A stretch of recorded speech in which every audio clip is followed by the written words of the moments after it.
ಉಪಾಸ್ಮಹೇ ನೃಸಿಂಹಾಖ್ಯಂ ಬ್ರಹ್ಮವೇದಾಂತಗೋಚರಂ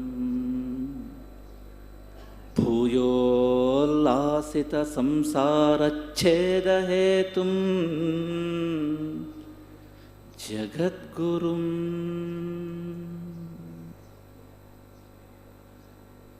ಶ್ರೀ ಗುರುಭ್ಯೋ ನಮಃ. ಆತ್ಮೀಯ ಧರ್ಮ ಬಂಧುಗಳೇ, ಇವತ್ತು ಪುರಾಣ ಪ್ರಸಿದ್ಧವಾದ ಅನ್ನಪೂರ್ಣೇಶ್ವರಿ ದೇವಿಯ ದಿವ್ಯ ಸನ್ನಿಧಿಯಲ್ಲಿ ಪ್ರಸ್ತುತ ಈ ಶ್ರೀ ಕ್ಷೇತ್ರದ ಧರ್ಮಕರ್ತರಾಗಿರ್ತಕ್ಕಂತಹ ಭೀಮೇಶ್ವರ ಜೋಶಿ ಕುಟುಂಬದವರು ವಿಶೇಷವಾಗಿ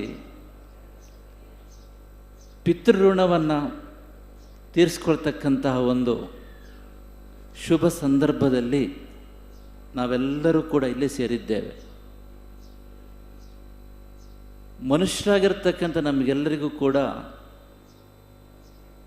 5 ಋಣಗಳಲ್ಲಿ ಪಿತೃಋಣ ಪ್ರಧಾನವಾಗಿದೆ. Every human being born into this world is inherently bound by 5 runas called Pancha Runas. Out of these 5 runas, third one is Pitruruna. No human being can avoid repaying these 5 runas. Each and every human being should repay these 5 runas. So what is Pitruruna? Pitruruna means we are indebted to our parents who gave us birth and shaped our lives. हम अपने माता पिता के ऋणी हैं जिन्होंने हमें जन्म दिया और हमारे जीवन को आकार दिया. So we have to repay this Pitruruna. How to repay this Pitruruna? Our Shastra categorically says that by leading a value-based life, by following righteous path shown by our parents, we have to repay this Pitruruna. That is why our Krishna Paramatma says that yadyadacharati shreshtaha tattadevetaro janaha sayat pramanam kurute lokasthadanu vartate. ಇವತ್ತು ನಮ್ಮ ಭೀಮೇಶ್ವರ ಜೋಶಿ ಕುಟುಂಬದವರು ಈ ಪಿತೃಋಣವನ್ನು ತೀರಿಸ್ತಕ್ಕಂತಹ ಕೆಲಸವನ್ನು ಮಾಡ್ತಾ ಇದ್ದಾರೆ. By unveiling the bronze statue of Venkata Subba Joyce, our Bhimeshwara Joshi is repaying Pitruruna and thus bringing completeness to his divine life. ಇವತ್ತು ಭೀಮೇಶ್ವರ ಜೋಶಿ ಕುಟುಂಬದವರು ತಮ್ಮ ಹಿಂದಿನ ಧರ್ಮಕರ್ತರಾಗಿರತಕ್ಕಂತಹ ವೆಂಕಟ ಸುಬ್ಬ ಜೋಯಿಸ್ರವರ ಭವ್ಯವಾದ ಪುತ್ಥಳಿಯನ್ನು ಆ ಜಗನ್ಮಾತೆಯ ಸನ್ನಿಧಿಯಲ್ಲಿ ಅನಾವರಣಗೊಳಿಸುವುದರ ಮೂಲಕ ಈ ಪಿತೃಋಣವನ್ನು ಸಂದಾಯ ಮಾಡಿ ತಮ್ಮ ದೈವಿಕ ಜೀವನಕ್ಕೆ ಪರಿಪೂರ್ಣತೆಯನ್ನು ತಂದುಕೊಳ್ಳುತ್ತಿದ್ದಾರೆ. ಕೃಷ್ಣ ಪರಮಾತ್ಮ ಹೇಳಿದ್ದಾನೆ, ಜಗತ್ತಿನಲ್ಲಿ ಹೇಗೆ ಬದುಕಬೇಕು ಅಂತ ಕೇಳಿದರೆ, ಈ ಜಗತ್ತಿನಲ್ಲಿ ಯಾರು ಶ್ರೇಷ್ಠರು ಮಹಾತ್ಮರು ಅಂತ ಅನಿಸಿಕೊಳ್ತಾರೋ ಅಂತಹ ಶ್ರೇಷ್ಠರು ಮಹಾತ್ಮರು ಯಾವುದನ್ನು ಪ್ರಮಾಣವಾಗಿ ಸ್ವೀಕರಿಸುತ್ತಾರೋ, ಯಾವುದನ್ನು ತಮ್ಮ ಜೀವನದಲ್ಲಿ ಆಚರಿಸ್ತಾ ಇರುತ್ತಾರೋ ಅದನ್ನು ಸಾಮಾನ್ಯ ಮನುಷ್ಯರು ಅನುಕರಿಸುತ್ತಾರೆ. ಆದ್ದರಿಂದ ಇತರರು ಅನುಸರಿಸಬಲ್ಲ ಜೀವನವನ್ನು ನಾವು ನಡೆಸಬೇಕು ಅಂತಾದರೆ ನಾವು ಜೀವನಕ್ಕೆ ಶ್ರೇಷ್ಠವಾದ ಮೌಲ್ಯವನ್ನು ಹಾಗೆ ಉದಾತ್ತವಾದ ಚಿಂತನೆಯನ್ನು ಹೊಂದಿರತಕ್ಕಂಥ ಉನ್ನತ ಗುರಿಯನ್ನು ಜೀವನಕ್ಕೆ ಇಟ್ಟುಕೊಂಡು ಇತರರು ಅನುಸರಿಸಬಲ್ಲ ಜೀವನವನ್ನು ನಾವು ನಡೆಸಿದರೆ ನಮ್ಮ ಜೀವನ ಸಾರ್ಥಕ ಆಗುತ್ತೆ ಎನ್ನುವುದನ್ನು ಕೃಷ್ಣ ಪರಮಾತ್ಮ ಹೇಳ್ತಾ ಇದ್ದಾನೆ. ಆ ರೀತಿ ಜೀವನವನ್ನು ನಡೆಸಿ ಇತರರು ಅನುಸರಿಸಬಲ್ಲ ಜೀವನ ನಡೆಸಿರತಕ್ಕಂತಹ ವೆಂಕಟಸುಬ್ಬ ಜೋಯಿಸರ ಆ ಒಂದು ಭವ್ಯ ಪುತ್ಥಳಿಯ ಅನಾವರಣ ಇವತ್ತು ಜಗನ್ಮಾತೆಯ ಸನ್ನಿಧಿಯಲ್ಲಾಗಿದೆ. ನಾವು ಆ ಪುತ್ಥಳಿಯನ್ನು ನೋಡಿದಾಗ ನಮಗೆ ಸಹಜವಾಗಿ ಇದುವರೆಗೆ ನಮ್ಮ ಬಿ ಎಲ್ ಶಂಕರ್ ಇರಬಹುದು, ನಮ್ಮ ಶಿಖಾವಜ್ಜಿಯವರಿರಬಹುದು, ಇವರೆಲ್ಲರೂ ಕೂಡ ಆ ವೆಂಕಟಸುಬ್ಬ ಜೋಯಿಸರ ಪೂರ್ಣ ಜೀವನ ಚಿತ್ರಣವನ್ನು ತೆಕ್ಕೊಟ್ರು. ಸೊ ಅದನ್ನು ನೋಡಿದರೆ ನಮಗೆ ಖಂಡಿತವಾಗಿಯೂ ನಾವು ಹೇಗೆ ಬದುಕಬೇಕು ಎನ್ನುವ ಪ್ರೇರಣೆ ಬರ್ತದೆ.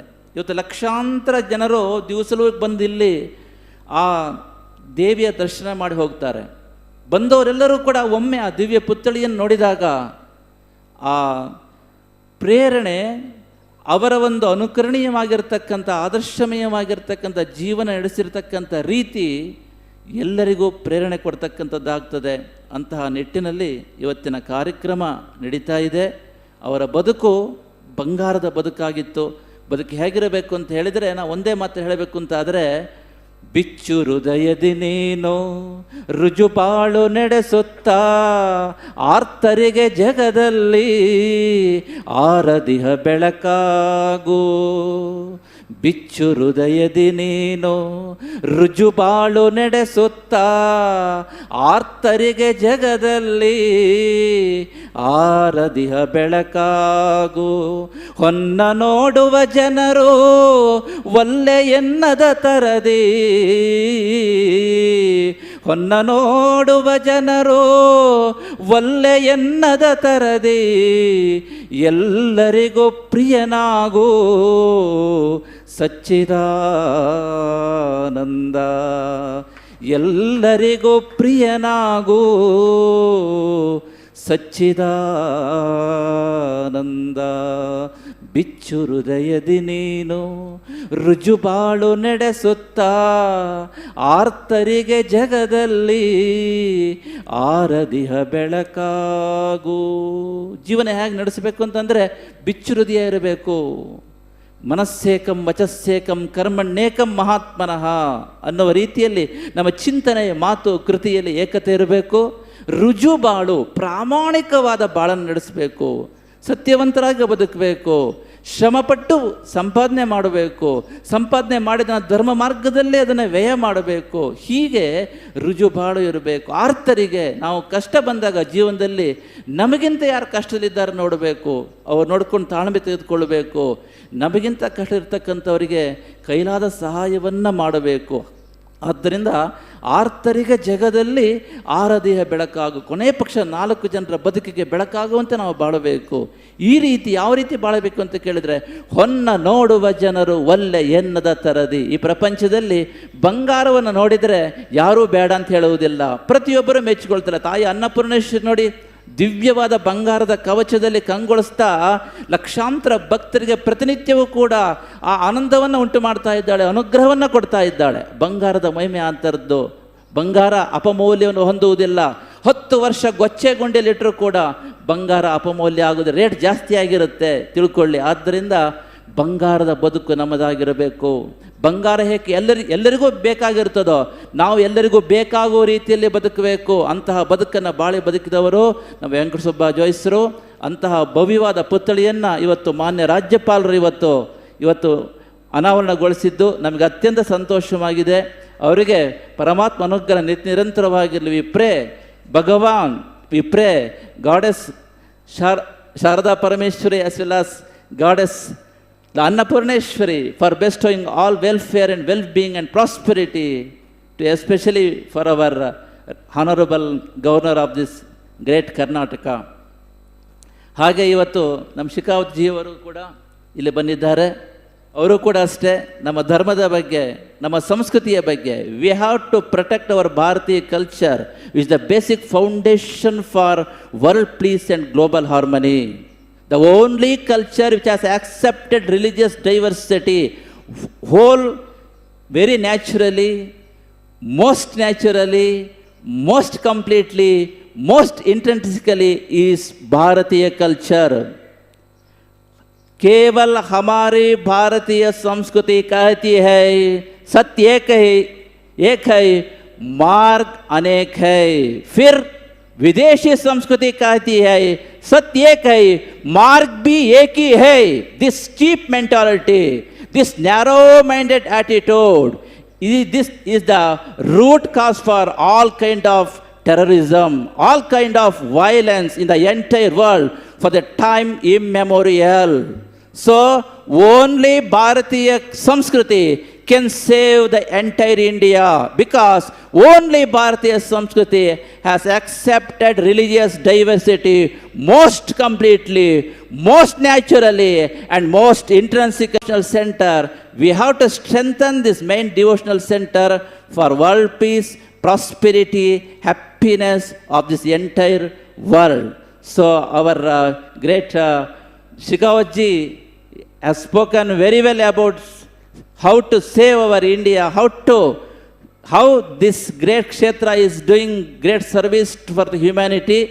So we pray for Goddess Jagannatha for bestowing all welfare and well-being prosperity to our Shekhavatji also. ಹಾಗೆ ನಮ್ಮ ಈ ಸಮಾರಂಭದಲ್ಲಿ ವಿಶೇಷವಾಗಿ ಈ ಕ್ಷೇತ್ರದಲ್ಲಿ ಮೊದಲಿಂದಲೂ ಕೂಡ ಹೊರನಾಡದ ಒಕ್ಕಲಿಗರಾಗಿ ಇರ್ತಕ್ಕಂಥವರು ಆ ಅಮ್ಮನವರ ಪಾದವನ್ನು ಮೊದಲಿಂದಲೂ ನಂಬಿಕೊಂಡು ತಲೆತಲಾರರಿಂದ ಅಮ್ಮನವರ ಆ ಸೇವೆಯನ್ನು ಮಾಡ್ತಾ ಇಕ್ಕಂಥವ್ರು ನಮ್ಮ ಜನಪ್ರಿಯ ನಾಯಕರು ನಮ್ಮ BL ಶಂಕರ್ ಅವರು ಅತ್ಯಂತ ಸಂಕ್ಷಿಪ್ತವಾಗಿ ಹೇಳಿದರೂ ಕೂಡ ಸಂಪೂರ್ಣ ಸಮಗ್ರವಾಗಿ ಯೋಚನೆ ಮಾಡಿ ವೆಂಕಟಸುಬ್ಬ ಜೋಯಿಸರ ಬಗ್ಗೆ ಹೇಳಿದ್ದಾರೆ. ಅವರಿಗೆ ನಮ್ಮ ವಿಶೇಷವಾಗಿ ಆಶೀರ್ವಾದ ತಿಳಿಸ್ತಾ ಇದ್ದೇವೆ. ಹಾಗೆಯೇ ನಮ್ಮ ಶ್ರೀನಿವಾಸ ಪೂಜಾರರು ಅವ್ರ ಬಗ್ಗೆ ಹೇಳ್ತಕ್ಕಂಥ ಅಗತ್ಯವೇ ಇಲ್ಲ. ಈ ಕ್ಷೇತ್ರದಲ್ಲಿ ಅತ್ಯಂತ ಸರಳ ವ್ಯಕ್ತಿಯಾಗಿ ಪ್ರತಿಯೊಂದು ಮನೆಯಲ್ಲೂ ಕೂಡ ಅವರ ಒಂದು ಸೇವೆಯನ್ನು ಅವರು ಮಾಡ್ತಾ ಇದ್ದಾರೆ. ಈ ಕ್ಷೇತ್ರದ MP ಆಗಿ ಅವರು. ಹಾಗೆ ನಮ್ಮ ನಯನಾ ಮೋಟಮ್ಮ ಅವರಿದ್ದಾರೆ, ಅವರು ಕೂಡ ಅಷ್ಟೇ ಮೂಡಿಗೆರೆಯ ಶಾಸಕಿಯಾಗಿ ಒಳ್ಳೆ ಸೇವೆಯನ್ನು ಮಾಡ್ತಾ ಇದ್ದಾರೆ, ಅವರಿಗೂ ಆಶೀರ್ವಾದ ತಿಳಿಸ್ತಾ ಇದ್ದೇವೆ. ಹಾಗೆ ನಮ್ಮ ಚಿಕ್ಕಮಗಳೂರಿನ CT ರವಿಯವರಿದ್ದಾರೆ, ಅವರಿಗೂ ವಿಶೇಷ ಆಶೀರ್ವಾದ ತಿಳಿಸ್ತಾ ಇದ್ದೇವೆ. ಹಾಗೆ ಮಾಧ್ಯಮರ ಸಂಪಾದಕರಾಗಿರ್ತಕ್ಕ ವಿಶ್ವವಾಣಿ ಸಂಪಾದಕ ವಿಶ್ವೇಶ್ವರ ಭಟ್ರಿದ್ದಾರೆ, ಅವರಿಗೂ ಆಶೀರ್ವಾದ ತಿಳಿಸುತ್ತಾ ಇವತ್ತು ನಮಗೆ ಅತ್ಯಂತ ಸಂತೋಷ ಆಗಿದೆ. ಯಾಕೆಂತ ಕೇಳಿದರೆ 1980ರಲ್ಲಿ ವೆಂಕಟಸುಬ್ಬ ಜೋಯಿಸರು ತಮ್ಮ ಅಧಿಕಾರವನ್ನು ಗಜೇಂದ್ರ ಜೋಯಿಸರಿಗೆ ಹಸ್ತಾಂತರ ಮಾಡುವಾಗ ನಮ್ಮ ಗುರುಗಳ ದಿವ್ಯ ಉಪಸ್ಥಿತಿ ಇತ್ತು. ಅದೇ ರೀತಿಯಲ್ಲಿ ಇವತ್ತೇನಾಯಿತು ಅಂದರೆ ಅನಾವರಣದ ಉಪಸ್ಥಿತಿಯನ್ನು ಆ ಜಗನ್ಮಾತೆ ಕೊಟ್ಟಿರ್ತಕ್ಕಂಥ ಸೇವೆಯನ್ನು ನಾವು ಭಾವಿಸ್ಕೊಂಡಿದ್ದೇವೆ. ಆ ಜಗನ್ಮಾತೆ ಅನುಗ್ರಹದಿಂದ ಇವತ್ತು ಇಲ್ಲಿ ದಿವ್ಯ ಉಪಸ್ಥಿತಿಯನ್ನು ಕೊಡ್ತಕ್ಕಂಥ ಸೌಭಾಗ್ಯ ನಮಗೆ ಒದಗಿದೆ.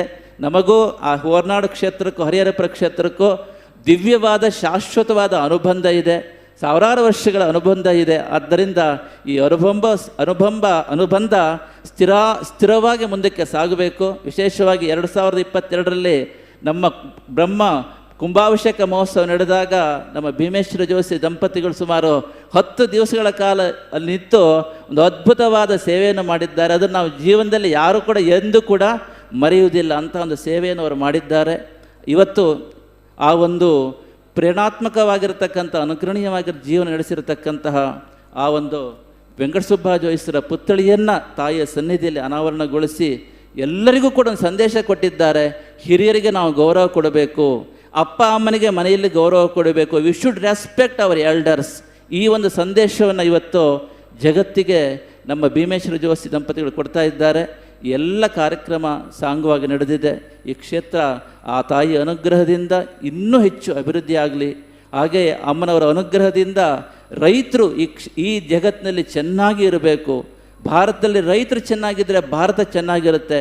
ಭಾರತದಲ್ಲಿ ಎಲ್ಲ ಮಾನವರು ಕೂಡ, ಭಾರತದ ಎಲ್ಲ ಪ್ರಜೆಗಳು, ಜಗತ್ತಿನ ಎಲ್ಲ ಮಾನವರು ಕೂಡ ಪರಸ್ಪರ ಪ್ರೀತಿ ವಿಶ್ವಾಸಗಳಿಂದ, ಸ್ನೇಹ ಸೌಹಾರ್ದಗಳಿಂದ, ಶಾಂತಿ ಸಮಾಧಾನಗಳಿಂದ ಎಲ್ಲ ಮಾನವರು ಒಂದಾಗಿ ಬಾಳ್ತಕ್ಕಂಥ ಶಕ್ತಿಯನ್ನು ಜಗನ್ಮಾತೆ ಅನ್ನಪೂರ್ಣೇಶ್ವರಿ ದೇವಿ ಸಕಲರಿಗೂ ಅನುಗ್ರಹಿಸಲಿ ಅಂತ ಹೇಳ್ತಾ ಎಲ್ಲರಿಗೂ ಶುಭವಾಗಲಿ ಅಂತ ಹೇಳಿ ವಿಶೇಷವಾಗಿ ಭೀಮೇಶ್ವರಿ ಜೋಶಿ ಆ ಕುಟುಂಬಕ್ಕೆ ಅವರ ಸಹೋದರಾಗಿರ್ತಕ್ಕ ರಾಮನಾಥ್ ಜೋಶಿ ಇದ್ದಾರೆ, ಹಾಗೆ ರಾಜಗೋಪಾಲ್ ಜೋಶಿ ಇದ್ದಾರೆ, ಅವರೆಲ್ಲರಿಗೂ ವಿಶೇಷ ಆಶೀರ್ವಾದ ತಿಳಿಸುತ್ತಾ ನಮ್ಮ ಈ ಒಂದು ಹಾಗೆ ವಿಶೇಷ ಅಂತ ಹೇಳಿದರೆ ನಮಗೆ ಅಗಸ್ತ್ಯರ ಸಂಬಂಧ ಇದೆ. ಅಲ್ಲಿ ಅಗಸ್ತ್ಯ ಕರಾರ್ಚಿತ ಲಕ್ಷ್ಮೀ ನರಸಿಂಹಸ್ವಾಮಿ ಇದ್ದಾನೆ. ಇಲ್ಲಿ ದಿವ್ಯಕ್ಷೇತ್ರ ಹರಿಹರಪುರದಲ್ಲಿ ಇಲ್ಲಿ ಅಗಸ್ತ್ಯ ಕರಾರ್ಚಿತ ಆ ಅಗಸ್ತ್ಯರ ಪ್ರತಿಷ್ಠಾಪನೆ ಮಾಡಿರ್ತಕ್ಕಂಥ ಅನ್ನಪೂರ್ಣೇಶ್ವರಿ ದೇವಿ ಇದ್ದಾಳೆ. ಹೀಗೆ ಆ ಶಾಶ್ವತ ಸಂಬಂಧ ನಿರಂತರವಾಗಿ ಹೇಳ್ತಾ ಎಲ್ಲರಿಗೂ ಶುಭವಾಗಲಿ. ಓಂ ತಸ್ಸತು. ಜೈ ಶ್ರೀ ನರಸಿಂಹ. ನಿಖರ ಸುದ್ದಿ, ಸದಭಿರುಚಿಯ ಕಾರ್ಯಕ್ರಮ. ನೀವು ನೋಡ್ತಾ ಇದ್ದೀರಾ ಕಹಳೆ ನ್ಯೂಸ್, ಸಮಾಜದ ಜಾಗೃತಿಗಾಗಿ ವಸ್ತುನಿಷ್ಠ ವರದಿ.